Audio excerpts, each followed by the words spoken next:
Good morning, all. As we enter this service, please note that those of you participating via Zoom have been muted by our host. For those in the sanctuary, now would be a good time to check your cell phones and smartwatches if they make noise, and you know how to do that. Also, be advised that this service is being recorded and, with the exception of joys and concerns, will be published online.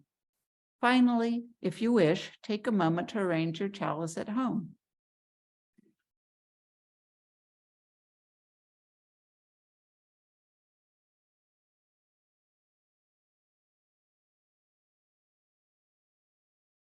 We come from the ineffable one, source and goal of all that is. We create a self, separate and unique, a window in the rosette of the soul where the divine light shines through in a rainbow of colors. At journey's end, we discover what we always knew to be true, but only dimly perceived. We are one with the one, which alone truly is. Richard Fuchs. Andy Feigin will light our chalice here in the sanctuary. I invite you to light your own chalice at home and place it where it can be seen by all of us. We light this chalice to celebrate the inherent worth and dignity of every person, to reaffirm the historic pledge of liberal religion, to seek that justice which transcends mere legality and moves toward the resolution of a true equality, and to share that love which is ultimately beyond our cherished reason, that love which unites us. By Steve Stock. Before we sing the first hymn, let me remind our remote participants to leave yourselves muted. However, we want you and whoever is with you to sing with us as big and loud as you like. Make it a joyous experience. Please stand if you are able and sing the opening hymn, Spirit of Life, number 123.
Good morning. Welcome to the Unitarian Universalist community of Cambria. We are glad you have joined us today. Our UUCC sanctuary sits on land that the Salinan and Chumash indigenous peoples historically inhabited. We honor their contribution to this region and give thanks for the opportunity to gather in faith on their unceded territory. Please keep their legacy in your mind and heart. As you walk, listen to the ancestral voices of this land. Let us respect their legacy and protect their history as we occupy this sacred space.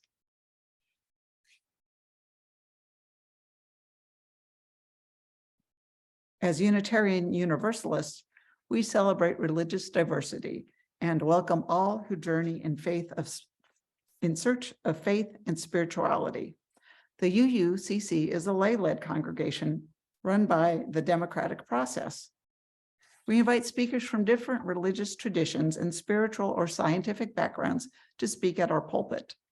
We encourage presentations covering a wide variety of topics and areas of interest that connect with the UU 7 principles. Today's service centers around the first principle.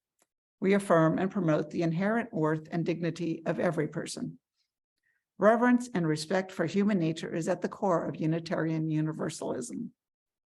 We believe that all the dimensions of our being carry the potential to do good. We celebrate the gifts of being human, our intelligence and capacity for observation and reason, our senses and ability to appreciate beauty, our creativity, our feelings and emotions. We cherish our bodies as well as our souls.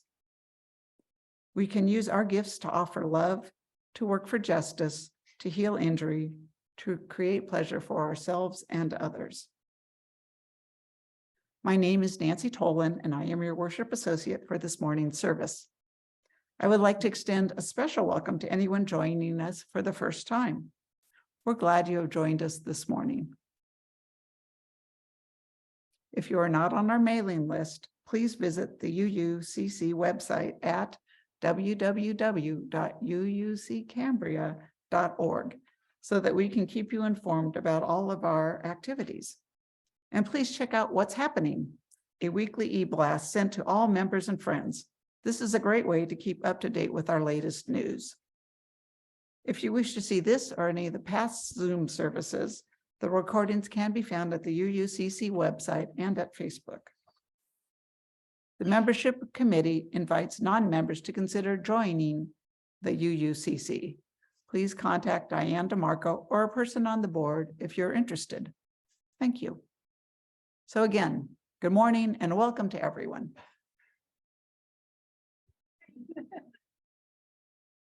The affirmation is both a recognition of the nature of this community as well as a promise to which we aspire. Let us now sing the affirmation. Is the spirit of this church, and service is its prayer. This is our great covenant, to dwell together in peace, to seek the truth in freedom, and to help, and to help, and to help one another.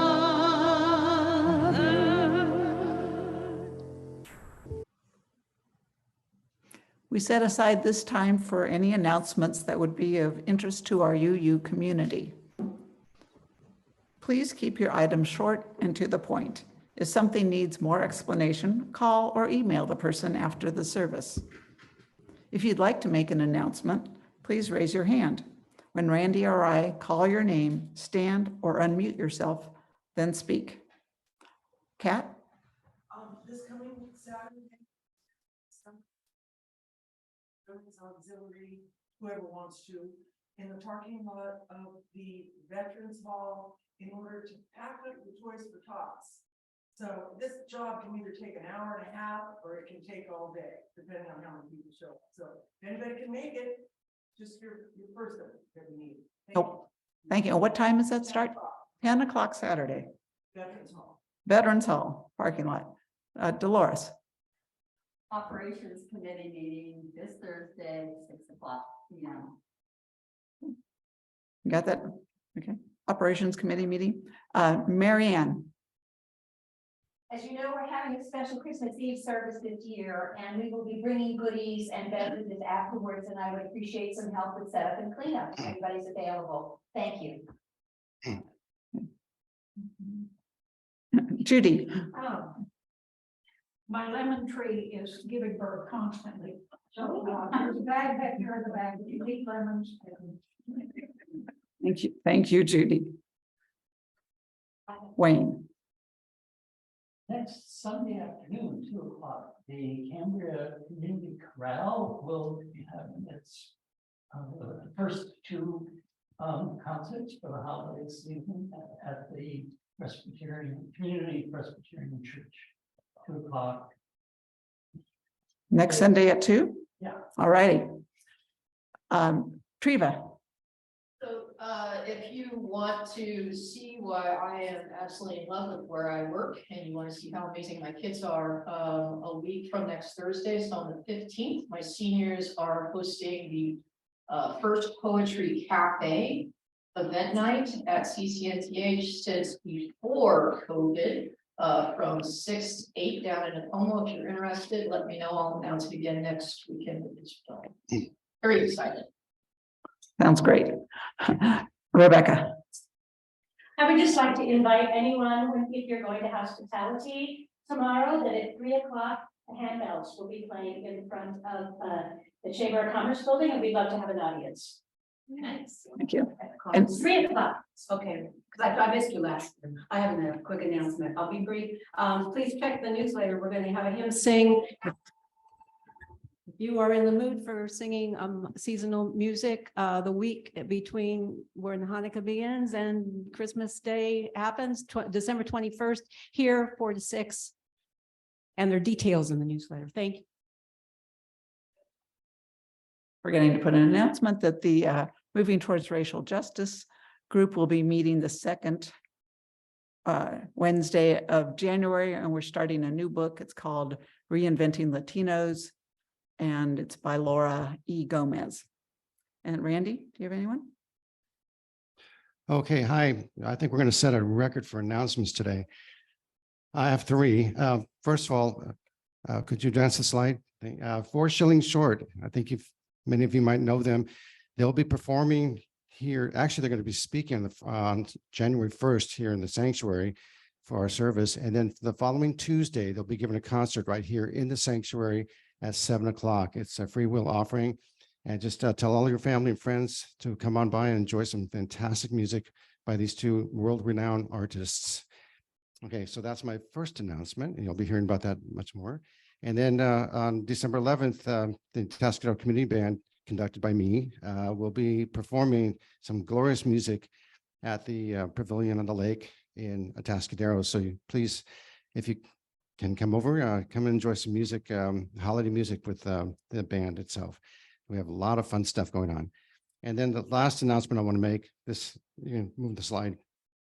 I'm asking if the board members could all converge at the podium immediately after questions and comments for a quick meeting.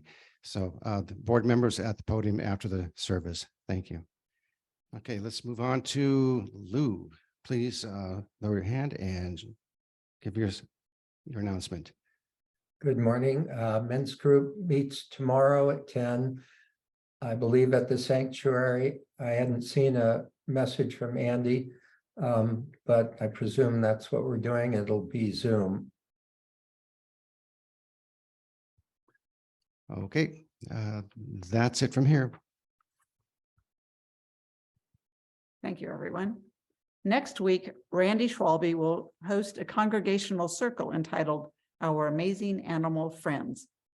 Please send Randy a digital photo of your pet or wild animal encounter if you are interested in sharing a story next Sunday. We take this time to celebrate all those who are having a birthday this month. Birthdays are special, a day when we celebrate your entry into the world and honor your existence. If you have a birthday this month, please raise your hand. When Randy or I call on you, unmute yourself or stand and reveal your special date. Marianne. December 17th. Wayne. Number 28.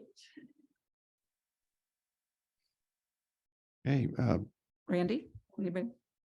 Don. December 14th. Yeah, I couldn't get him fast enough. Okay. All right. Randy, Lucy, hands up. Yeah. Okay. Well, that's it from this end. Well, happy birthday, everyone. The birthday candle honors all our friends and families who are also celebrating birthdays this month.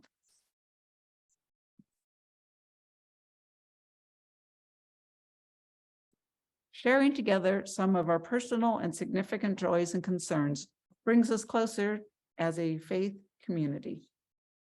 We invite you to share the milestones that are deeply felt as a part of your personal life, express a gratitude, or perhaps offer an acknowledgement. Please be mindful and considerate of all who come to worship with us this morning. The collective flames of these candles embody all the joys and concerns which may have gone unspoken today, but are also deeply felt in this community.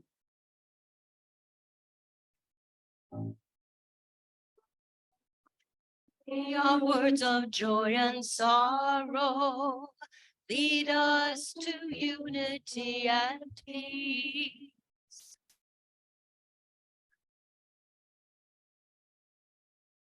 The first reading is an excerpt from Welcome and Listen, featured in To Wake, to Rise, Meditations on Justice and Resilience by Reverend Dr. Natalie Fenimore.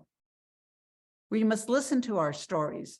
To reconcile, we need to make peace with the past, not by ignoring it, but by looking at it clearly from many sides, and then to move into renewed relationship. We must gain and grow from our knowledge of each other. We have all experienced times of pain, grief, and conflict that have separated us. We all need to be reconciled with something or someone. Here in our faith, we can try to forgive when forgiveness is possible.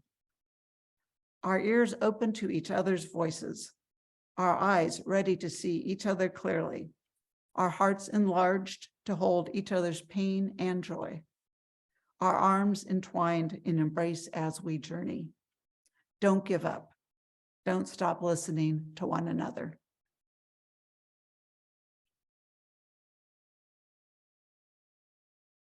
Let us now join in a time of meditation, of prayer, and of silence. Let us seek the quiet and the calm, laying aside our struggles. And in the silence, may there be a reverence in our hearts, a thankfulness within our spirit, and a deepened understanding of the meaning of our lives. Let us enter the stillness.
Light shine in, illuminate our inward view.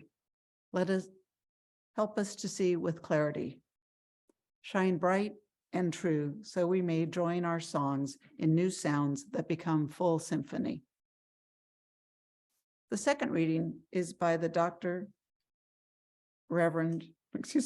second reading is by the Reverend Dr. William F. Schultz, a former president of the Unitarian Universalist Association and executive director of Amnesty International USA and president emeritus of the UU Service Committee. Unitarian Universalists have had relatively little to say about the concept of evil over the generations. This is partly because we have spent our energy reassuring people that human beings are fundamentally good and that those good impulses will ultimately prevail. And it is partly because, having abandoned traditional Christian understandings of sin and salvation, we have had to develop new theological tools with which to meet evil. As I learned only too poignantly during my years in human rights work, acts that deserve to be called evil, enlisting children as soldiers or sex slaves, for example, are only too common. Cruelty is real. So how do we understand such cruel acts and what can we do about them? Ultimately, our answers will need to be political and theological, personal and corporate. Along with intimations of goodness, evil lies coiled in almost every human heart, latent in almost every human enterprise. The goal is not to vanquish it, that is too much to hope for, but to temper it, and naming a phenomenon is always the first step towards its taming. Please stand if you are able and sing "A Place at the Table" by Shirley Murray and Lori True.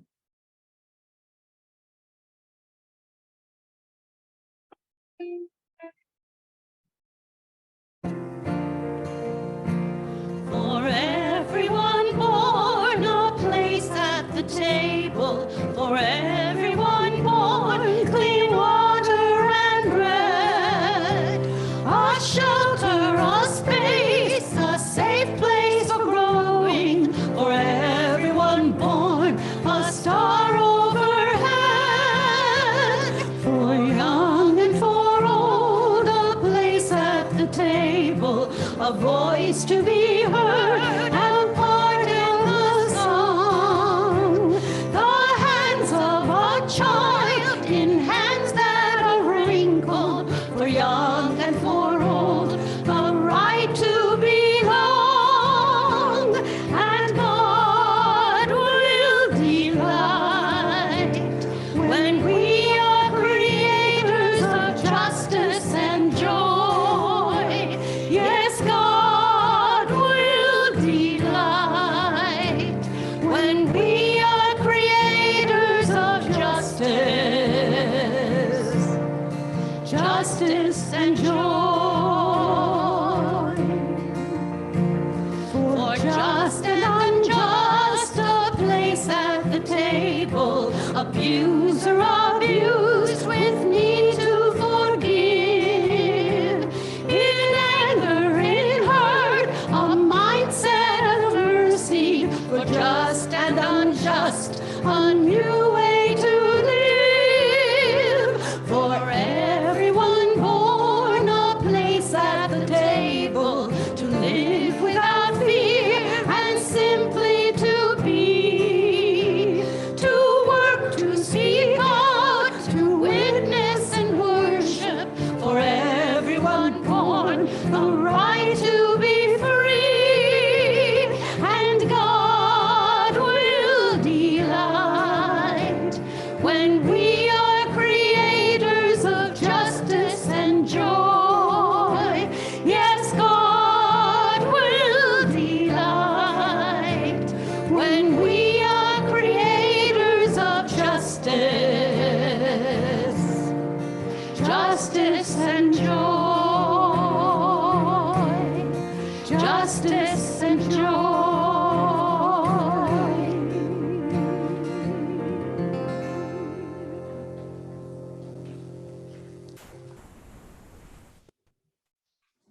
Today's sermon is entitled "The Inherent Worth and Dignity of Every Person" by Andy Feigin.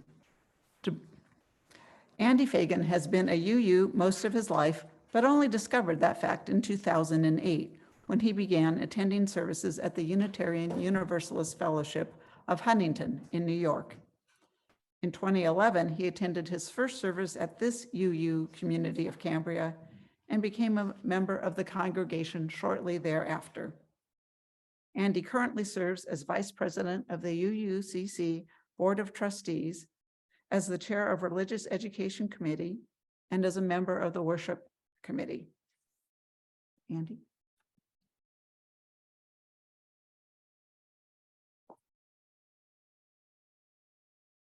Thank you, Nancy. Thank you, Mary and Jan and Randy.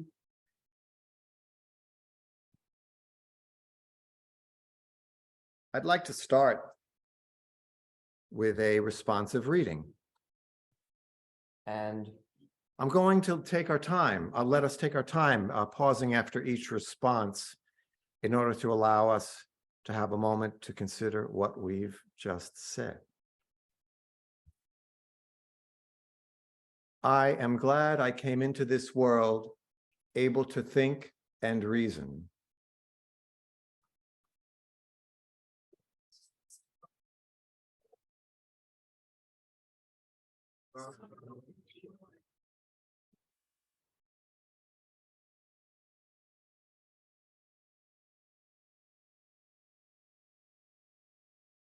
I am glad I am able to heal, both physically and mentally, able to be aware, to grow, and to change.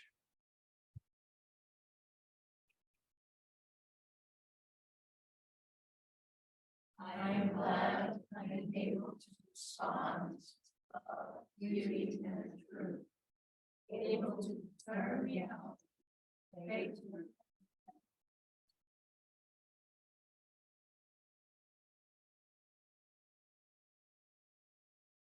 I am glad I came into this world able to feel with others, to care for others. I am glad I came into this beauty and truth.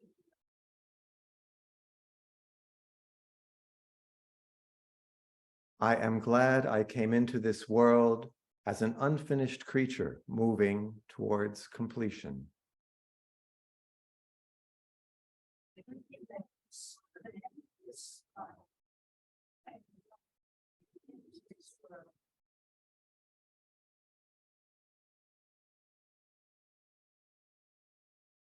Thanks. So why am I giving this talk? We've all read and recited our first principle countless times. Well, our UU principles are meaningful and I love them, but I find myself wanting more.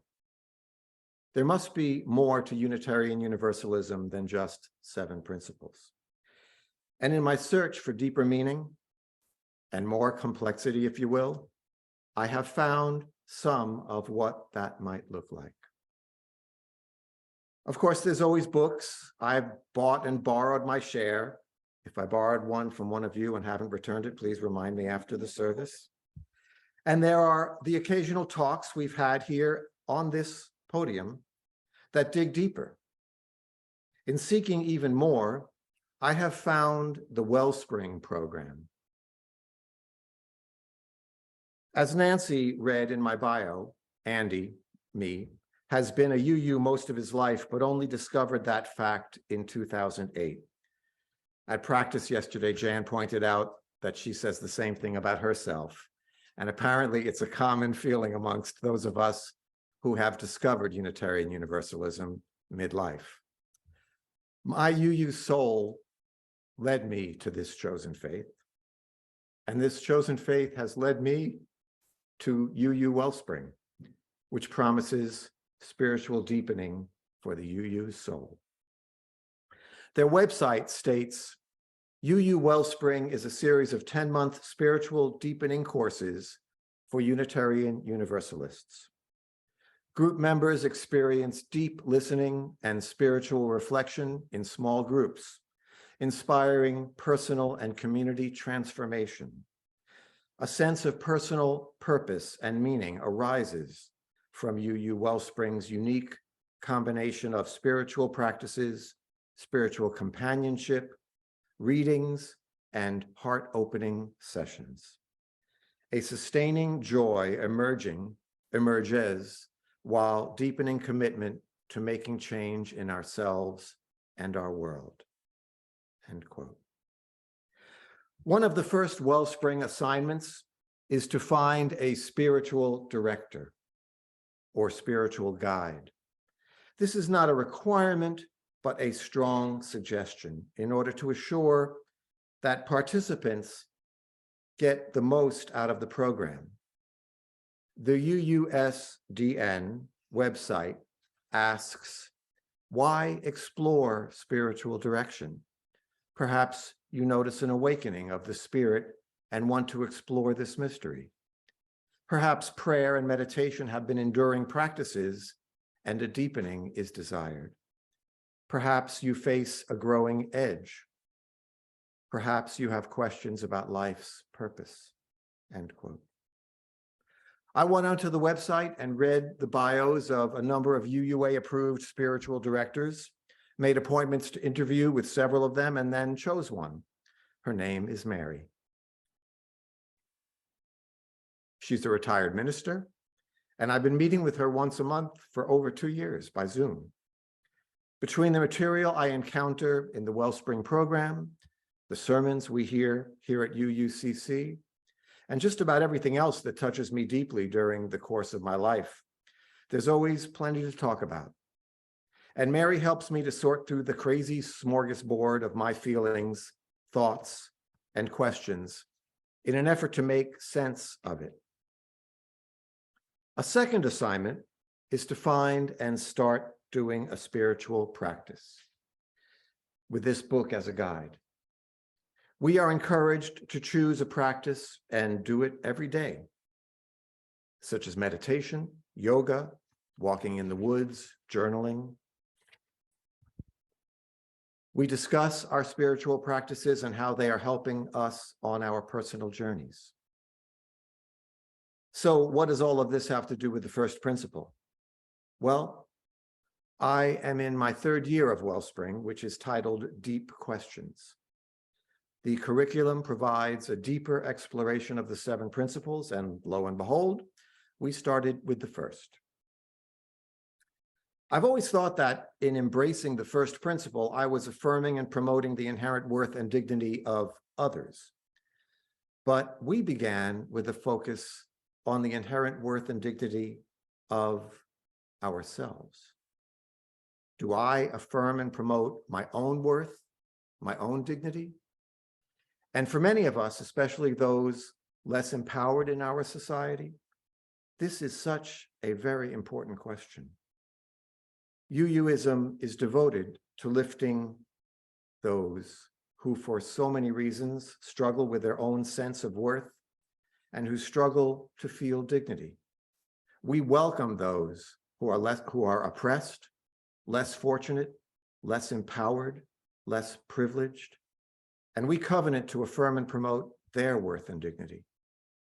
In order to do that, we Wellspringers learn to become sensitized to how well we affirm and promote our own. For without a strong sense of your own worth and dignity, it's very difficult to affirm and promote the worth and dignity of others.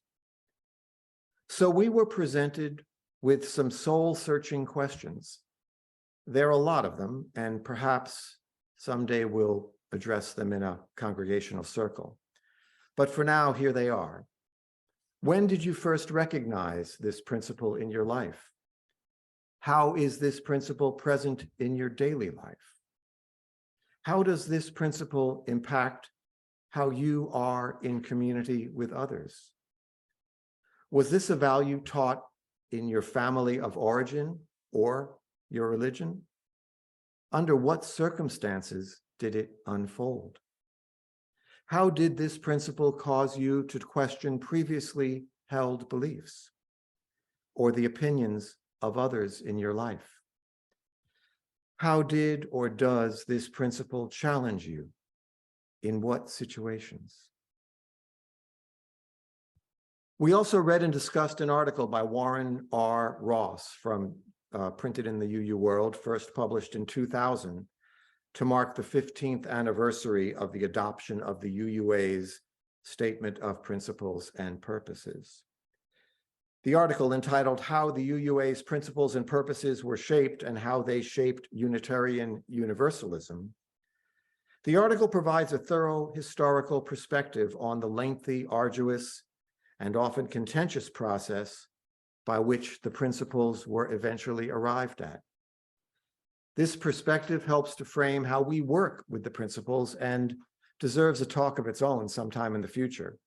But the main point for the group was that the principles comprise a living covenant that is meant to be questioned, debated, and appreciated all at the same time. In the second session of Wellspring regarding the first principle, further devoted to, we were asked to, quote, designate one 24-hour period for this spiritual exercise.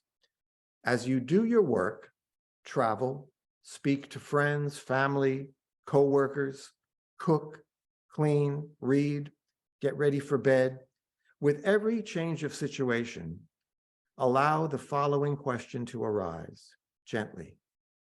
Who am I? Who am I?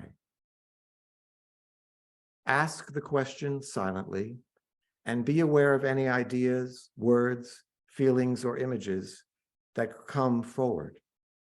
Be aware of how this changes the different circumstances and situations. The point is to explore the breadth of who we are and who we think we are in our ordinary life. Watch how your sense of self changes with each shift. It's a great and strange exercise, and it has you being totally self-conscious more than you probably are comfortable with, but only for 24 hours. Try it sometime and see what you discover. Our group brought our observations to the discussion and shared what we discovered about ourselves. Behind this encouragement of self-awareness is a concept based in radical Unitarian thought going back to the 1800s, that within each of us lives the divine, that God exists not above, below, or anywhere but within. This was a shocking concept when it was put forth in conservative New England. And by recognizing the divine within you, you are more able to see the divine in others. It is from this that we more deeply achieve an appreciation for the worth and dignity of every person. Thus, the opening words with which Nancy began our service today. I'll read them again. We come from the ineffable one, source and goal of all that is. We create a self, separate and unique, a window in the rosette of the soul, where divine light shines through in a rainbow of colors. At journey's end, we discover what we always knew to be true, but only dimly perceived. We are one with the one, which alone truly is. We can start the share now. In Nothing We Do Will Be Perfect, Reverend Nancy MacDonald Ladd, UU World Spring 2019 issue, wrote, people are reimagining theological and, okay, that's one too far. There we go. People are reimagining, there we go, theological anthropology, the doctrine of human nature. And while it does not assume innate goodness on the part of human beings, it makes a few alternate assumptions. One of the most important of these assumptions is the idea that we human beings do, in fact, have a great deal of agency. We can make choices, and the choices we make, like the stories we tell, make us. If we build from this framework, human beings are not likened unto angels or demons, but created repeatedly by the exercise of our own agency and the relationships that constrain and define our lives. If it is authentically grounded in love and accountability, our relationship to the divine in the liberal church is not supposed to be simple. It demands something of us. it compels us to find new courage. Anyone who has ever been in love can profess that it is not generally so cozy a thing. Love of oneself, of one another, or of the divine is bold, heartbreaking, and more than a little scary. And going back about 200 years to the early foundation of UUism, we read from a famous sermon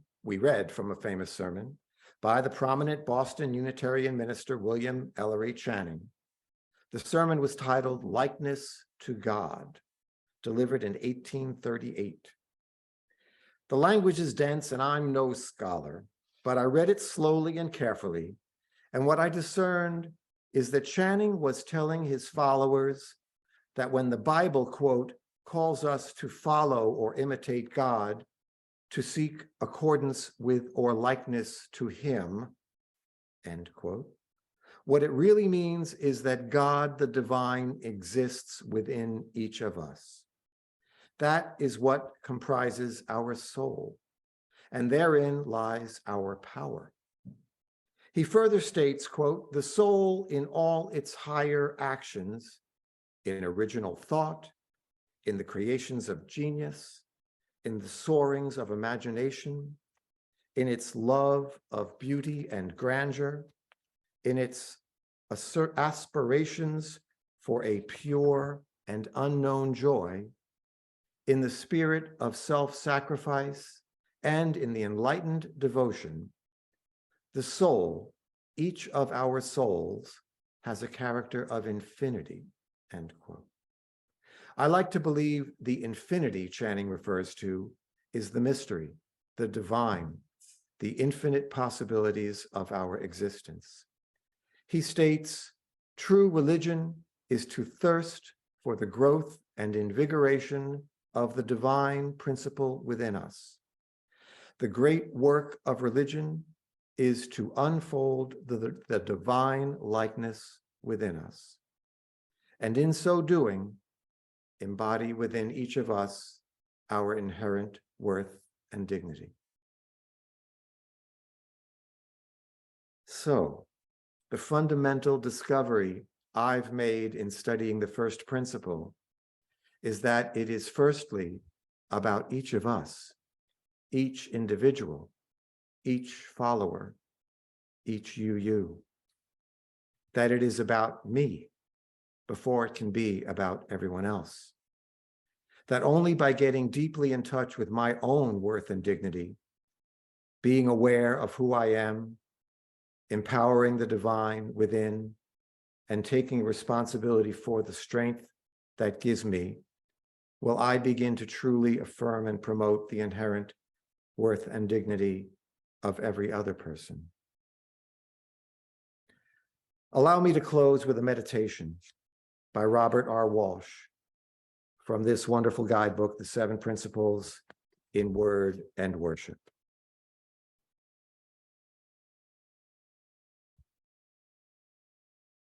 I am wondrously wrought, partly shaped by my biology, partly shaped by my culture, and partly self-shaped.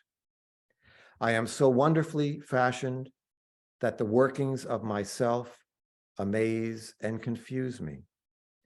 I know I have the power to choose among many paths, yet most of the time I am on automatic pilot, acting out of life-examined assumptions, values, rituals, myths, appetites, and impulses. I can meet life in many ways. I can be tough-minded, I can be tender-hearted, I can move between activity and quietness. I can express my uniqueness and individuality, and I can forget myself in commitment to family and community. I can judge, I can bear witness to the good and the evil around me, and I can forgive. I can analyze, theologize, figure the world out, and I can listen to the still small voice of conscience intuition, the Holy Spirit. All these ways of meeting life and more are part of the potential that is me. But I am afraid to move very far or very fast from the ways that have become comfortable. I seek the self-knowledge that may illuminate new possibilities in life, and I seek the courage to try them.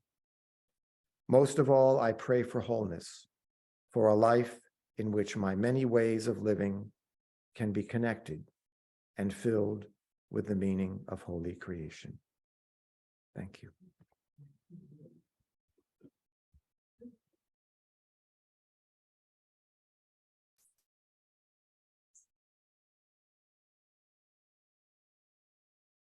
And thus ends my career in technological help. Okay. It was very short-lived, but sweet. The morning offering will now be given and received. Please remember that we are a self-sustaining congregation and provide all financial resources for our many ministries. We recognize the spiritual value of generosity and invite you to participate. If you are viewing this service remotely, please use one of the methods shown on the screen. Thank you.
Thank you so much. I never knew Billy Preston wrote that. Just Joe Cocker sang it. Our thanks for all gifts given and received for the work of this community.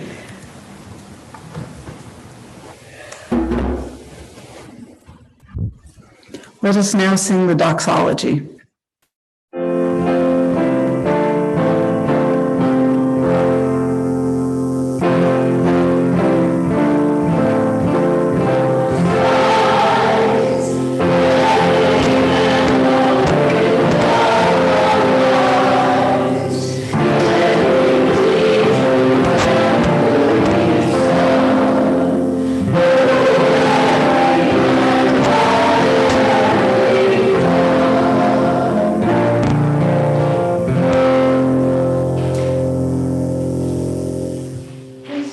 If you're able and willing, and sing the closing hymn, Love Will Guide Us, number 131.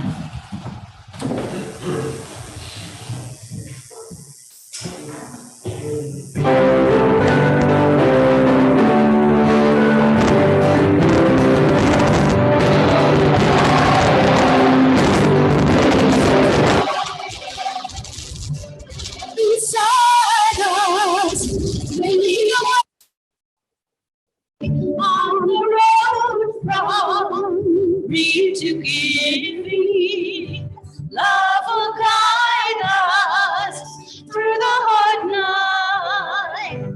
If you cannot sing like angels, if you cannot speak before thousands, you can give from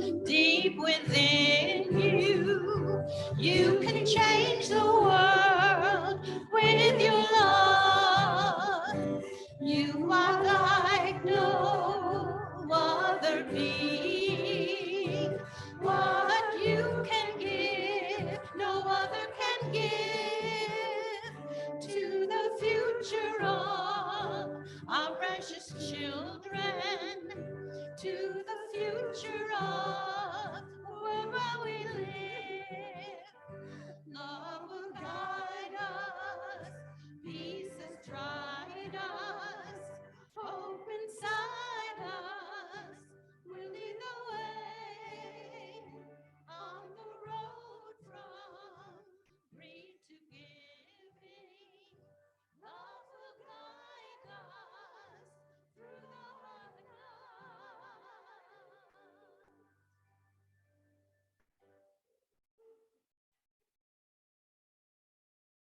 Let us now recite the valediction. We extinguish this flame, but we keep its light in our hearts with its message of love and justice, taking it outside these walls to the world we live in until we are together again. Please. Andy delivers the benediction. We encourage you to stay for questions and comments. Andy will call on you when you raise your hand. Andy.